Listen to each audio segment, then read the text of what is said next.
تو جو رحمت رمضان میں میرے نبی نے فرمایا اگر میری امت کو پتہ چل جائے کہ رمضان کیا ہے تو یہ تمنا کریں گے کہ کاش سارا سال ہی رمضان ہو۔ اچھا ایک صحابی آئے، یا رسول اللہ میں تو مارا گیا۔ آپ نے کہا کیا ہوا؟ کہا میرا روزہ تھا، میں بیوی کے پاس چلا گیا۔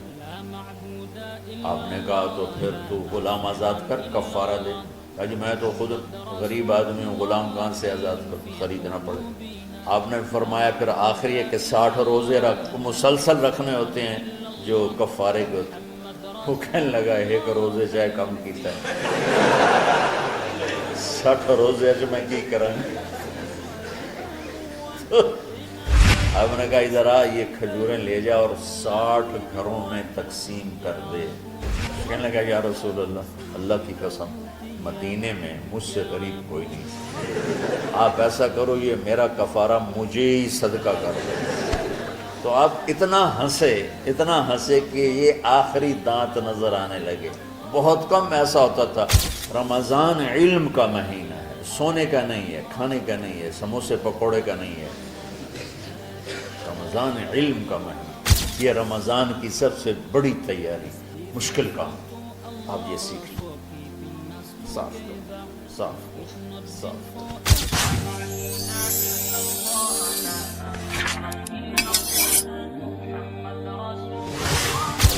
سارے مہینوں کے نام عربوں نے رکھے، محرم، صفر، ربیع الاول، ربیع الثانی، جمادی الاولی، جمادی الثانی، رجب، شعبان، رمضان، شوال، ذوالقعدہ، ذوالحج۔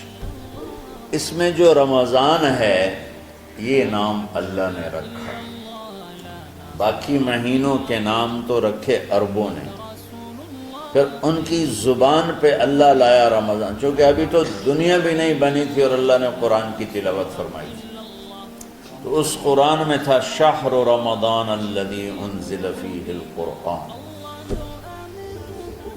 تو رمضان کا نام اللہ نے پہلے سے چن رکھا تھا، پھر ان سے رکھوا دیا۔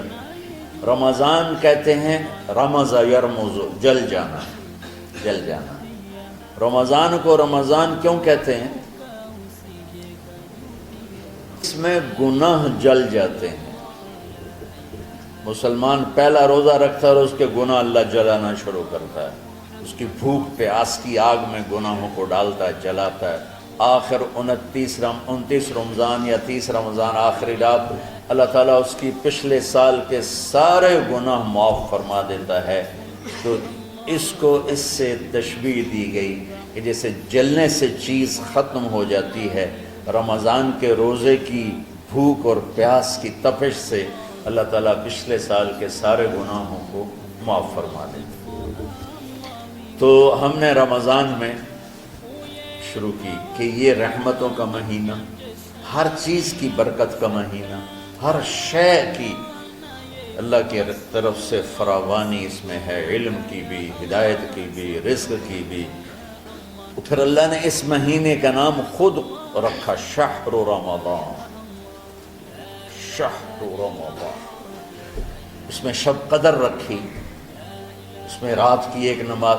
اچھا پہلی امتوں پہ روزہ فرض تھا افطاری سے افطاری، افطاری سے افطاری، بہت شدید تھا، 24 گھنٹے کا روزہ۔ بس افطاری کے بعد آنکھ لگ جاتی تو روزہ اگلا شروع ہو جاتا۔ تو ہم پر بھی پہلے ایسے ہی روزہ اترا، افطاری سے افطاری۔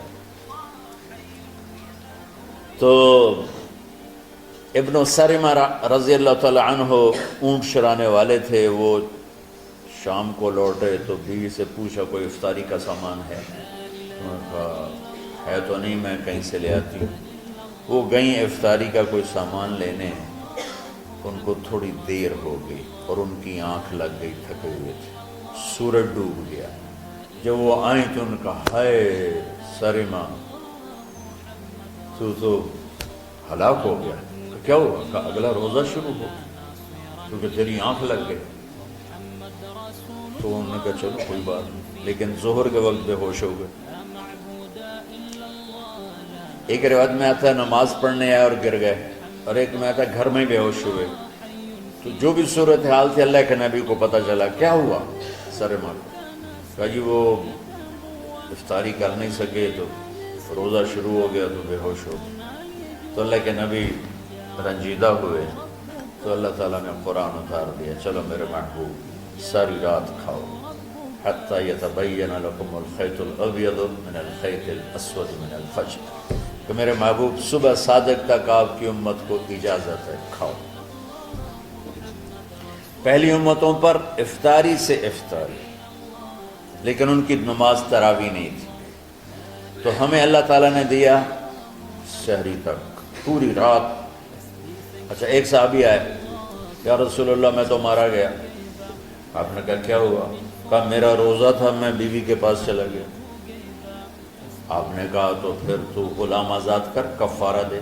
کہا جی میں تو خود غریب آدمی ہوں، غلام کہاں سے آزاد خریدنا پڑے. آپ نے کہا 60 مسکینوں کو کھانا کھلا. کہا میں آپ مسکین ہیں، میں کینوں کھانا کھلاؤں. آپ نے فرمایا پھر آخری ہے کہ 60 روزے مسلسل رکھنے ہوتے ہیں جو کفارے کے ہوتے ہیں. وہ کہنے لگا ایک روزے چاہے کم کیتا ہے 60 روزے جو میں کی کروں گی. آپ نے فرمایا اچھا ٹھیک ہے بیٹھ جاؤ. بیٹھ گئے.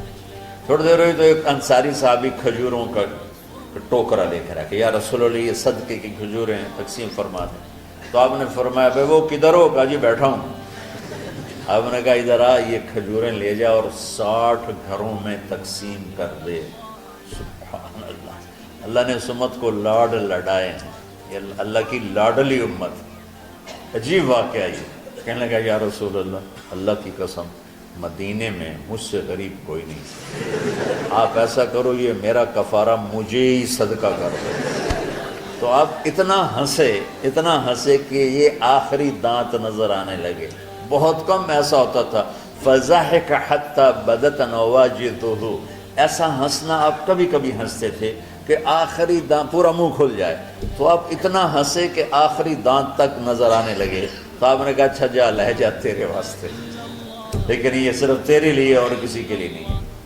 تو جب ایسی خیانت ہوئی تو اللہ تعالیٰ نے دوسرا حکم بھی اتار دیا، باشروہن، کہ تمہارے لیے بیوی بھی حلال ہے، کھانا بھی حلال ہے جب تک صبح صادق نہیں ہو جاتی. لیکن اللہ نے ہمیں ایک نماز عطا فرما دی جس کو ہم آج صلاۃ التراویح کہتے ہیں. میرے نبی کے زمانے میں اسے قیام اللیل کہا جاتا تھا. تراویح کا نام کب پڑا اس کا تو مجھے پتہ نہیں، کہیں نہ کہیں لکھا ہوگا، لیکن صحابہ کے دور میں اس نماز کا نام تھا قیام اللیل. اس لیے حضرت عائشہ رضی اللہ تعالیٰ عنہ کی روایت ہے جس سے 8 رکعت والے حضرات استدلال کرتے ہیں کہ رمضان اور غیر رمضان میں اس کو امام بخاری نے قیام اللیل کا ہی عنوان دیا ہے. آپ نے 11 رکعت سے زیادہ نماز نہیں پڑھی. ایک ضعیف روایت میں ہے کہ آپ نے 3 دن پڑھائی نماز. یہ تو صحیح روایت ہے. کتنی رکعت پڑھائی؟ تو ایک ضعیف روایت میں ہے کہ 20 رکعت پڑھائی. اچھا ضعیف روایت سے عبادت ثابت نہیں ہو سکتی حکم شرعی. تو جب حضرت عمر رضی اللہ تعالیٰ عنہ نے سب کو، میرے نبی کے دور میں 3 دن کے بعد آپ تو آئے نہیں کہ کہیں فرض نہ ہو جائے، تو صحابہ اپنے طور پر قرآن سنتے تھے ٹولیوں میں. صدیقی دور میں 2 سال وہ فتنوں میں گزرا، تو اس میں بھی اسی طرح چلا کہ ٹولیوں میں ہوتی. حضرت عمر رضی اللہ عنہ کے زمانے میں حکومت مضبوط ہو گئی، طاقتور ہو گئے. تو ابتدائی سالوں میں نہیں، چند سالوں کے بعد اب مسجد میں تشریف لائے تو لوگ اس طرح کوئی 4 ادھر 4 ادھر 5 ادھر 10 ادھر 20 ادھر. کہنے لگے ان کو ایک امام پہ جمع کر دیا جائے تو کتنا اچھا ہوگا.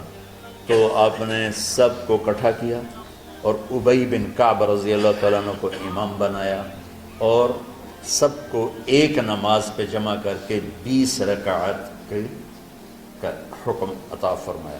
تو حضرت عمر کا یہ عمل اس حدیث کو مضبوط کر دیتا ہے کہ جو کہ میرے نبی نے کہا علیکم بسنتی و سنت الخلفاء الراشدین من بعدی، کہ میری اور میرے خلفاء راشدین کی سنت پر مضبوطی سے عمل کرنا. تو حضرت عمر کا جو 20 رکعت طے کرنا ہے اگر ان کا اپنا اجتہاد ہے تو بھی ہمارے لیے عمل کے لیے کافی ہے، اور اگر ان کو یہ یاد ہے کہ میرے نبی نے 20 پڑھی تھیں تو اور زیادہ اچھی بات ہے۔ لیکن بہرحال جو 8 پڑھتا ہے ہمارا اس پہ بھی کوئی اعتراض نہیں، کیونکہ وہ بھی حدیث کے ساتھ بات کرتا ہے، اور باقی پوری امت 20 پڑھتی ہے، ان پر بھی اعتراض نہیں۔ میں ایک جگہ سے گزر رہا تھا، نماز کا وقت ہو گیا، اہل حدیث کی مسجد تھی، میں وہاں نماز پڑھنے چلا گیا تو ایک بہت بڑا اشتہار لکھا ہوا تھا، 20 تراویح ثابت کرنے والے کو 5 لاکھ روپے انعام۔ کس قدر بے وقوفی ہے اور کس قدر احمقانہ یہ امت کی باتیں ہیں کہ 20 تراویح، سینکڑوں سال سے امت کا عمل 20 تراویح آ رہا ہے۔ تراویح کا نام جو پڑھا مجھے یوں لگتا ہے کہ اہل مکہ، یعنی اہل مکہ جو تھے نا، وہ 4 تراویح پڑھ کے ایک طواف کرتے تھے، تو وہ آرام کے لیے ہوتا، ترویحہ آرام، تھوڑی دیر کا آرام، تو 4 تراویح کے بعد ایک طواف کرتے تھے، وہ چھوٹا سا طواف 10 منٹ میں ختم ہو جاتا تھا، اور پھر 4 تراویح پڑھتے تھے، پھر طواف کرتے تھے، پھر 4 پڑھتے تھے، پھر طواف کرتے تھے۔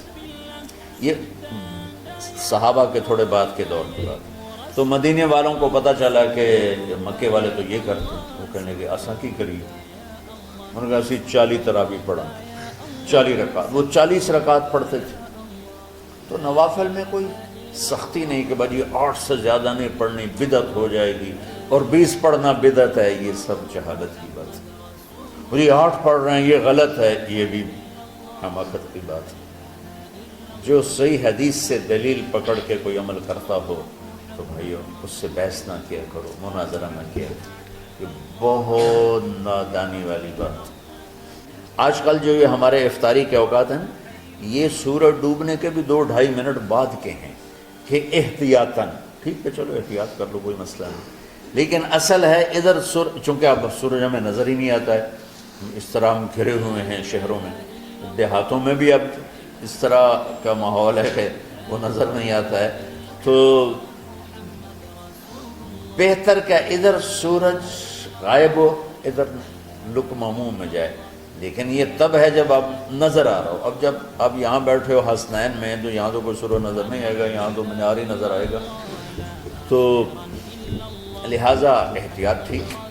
ہمارے اہل حدیث بھائی وہ 2 منٹ پہلے ہم سے افطار کرتے ہیں، وہ بڑی اچھی بات ہے کہ سورج کے غروب ہونے کا جو اصل وقت ہے اس کے ساتھ ہی افطار کرنا۔ اور سحری میں ایک واقعہ سناتا ہوں، آپ سحری کھا رہے تھے، بکرے کی سری پکی ہوئی تھی، تو مولا علی رضی اللہ تعالیٰ عنہ اور عرباض بن ساریہ رضی اللہ تعالیٰ عنہ آپ کے ساتھ کھانا کھا رہے تھے، تو حضرت بلال ہے، یا رسول اللہ وقت ختم ہو گیا ہے، میں اذان دینے جا رہا ہوں، آپ برائے مہربانی کھانا پینا بند کریں، اور یہ کہہ کر چلے گئے۔ چھت، ایک انصاری عورت تھی، اس کے گھر کی چھت پہ چڑھ کے اذان دیتے تھے، چڑھنے لگے تو پھر واپس آئے کہ دیکھوں اللہ کے نبی نے کھانا چھوڑ دیا یا نہیں، آ کے دیکھا تو وہ کھا رہے تھے، انہوں نے کہا یا رسول اللہ واللہ لقد اصبحت، یا رسول اللہ اللہ کی قسم سحری کا وقت ختم ہو گیا، صبح ہو گئی، تو آپ نے ہاتھ پیچھے کر لیا، کہہ رہے تیرا بھلا ہو بلال، ابھی وقت باقی تھا، تیرے قسم کھانے پر اللہ نے اس کو پہلے نکال دیا کہ تیری قسم کہیں جھوٹی نہ پڑ جائے۔ تو حضرت علی نے فرمایا کہ اگر بلال قسم نہ کھاتے تو جب تک میرے نبی کھاتے رہتے صبح صادق نہیں ہونی تھی، تو بالکل آخری وقت میں آپ کھاتے تھے تاکہ کم سے کم وقت امت پہ بھوک کا آئے۔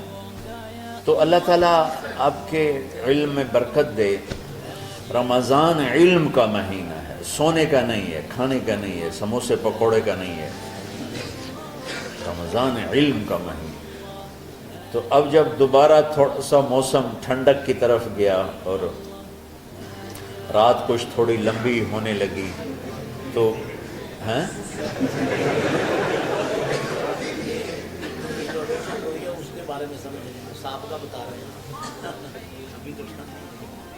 نہیں، مئی میں روزے آ رہے ہیں نا، گرمی تو ہے لیکن وہ جون والے روزے تو نہیں ہیں نا، جون کے روزے۔ آپ لوگ جوانوں، میرے جیسا کوئی آدمی کرے عذر بہانا تو ٹھیک ہے، اور پھر سحری کر کے اور فجر کی نماز کے بعد آرام ہوتا ہے، تھوڑی روٹین تبدیل ہوتی ہے، لیکن یہ دنیا مشقت کی اٹھانے کی جگہ ہے۔ بس رمضان کی سب سے بڑی تیاری کیا ہے کہ اپنے دلوں کو صاف کر لو پہلے سے۔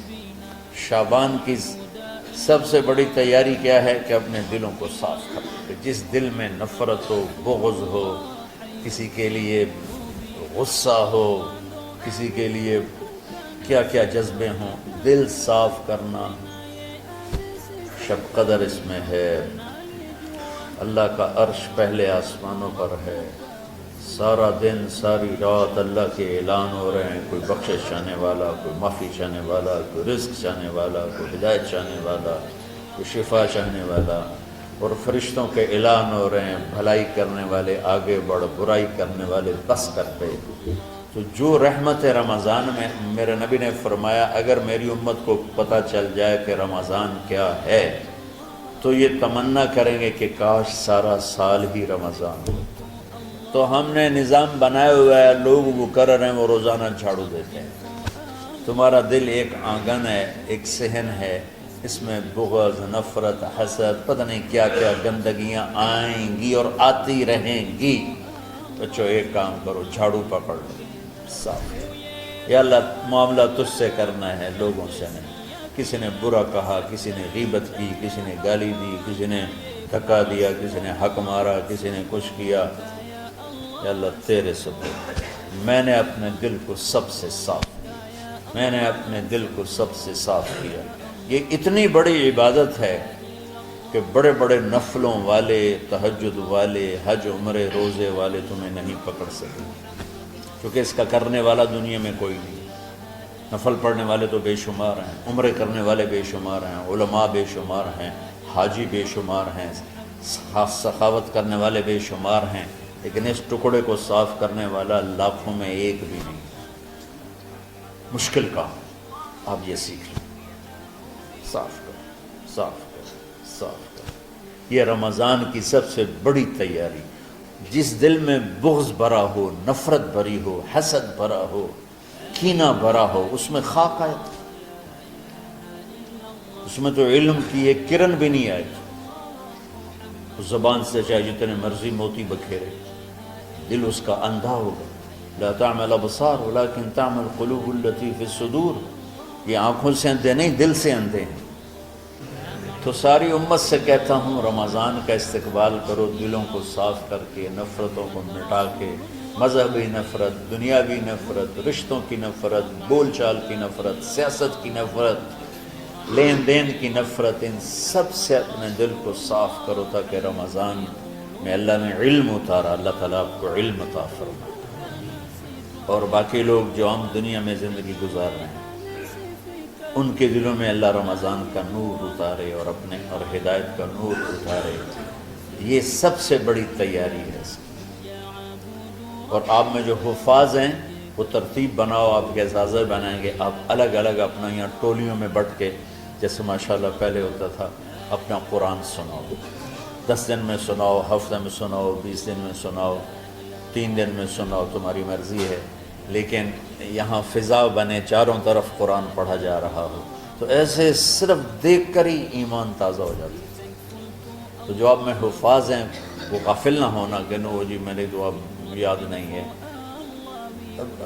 بھول گئے تو الگ بات ہے، کوئی کچا پکا ہے تو اس کے لیے تیاری کر کے سناؤ، کسی اچھے حافظ کو ساتھ لے کر، کچھ وہ سنائے، کوئی یہ سنائے، اس طرح کر کے، کوئی ضروری نہیں تراویح میں ختم ہو، نفلوں میں اسے کر لو، لیکن حفاظ کوشش کرو کہ قرآن زبان سے ادا ہو جائے۔ رمضان میں جو قرآن سناتا رہتا ہے اسے ساری زندگی قرآن یاد رہتا ہے، اور کسی سے گلہ ہے، غصہ ہے، ناراضگی ہے، کسی سے بولتے نہیں ہو۔ ابھی سے شعبان آ چکا ہے، آپ شعبان سے رمضان کی تیاری شروع فرما دیتے تھے، تو اس کی تیاری کیا ہے؟ وہ دلوں کو صاف کرو، معافی مانگو، تمہارا قصور نہیں پھر بھی معافی مانگ لو، دلوں کو صاف کرو، اور اللہ سے سخاوت مانگو کہ اللہ کو سخی بھی پسند ہے اور صاف دل والا بھی پسند ہے۔ رانا تھوڑا دے گیوں سانو اتے پا گیوں وچ فکراں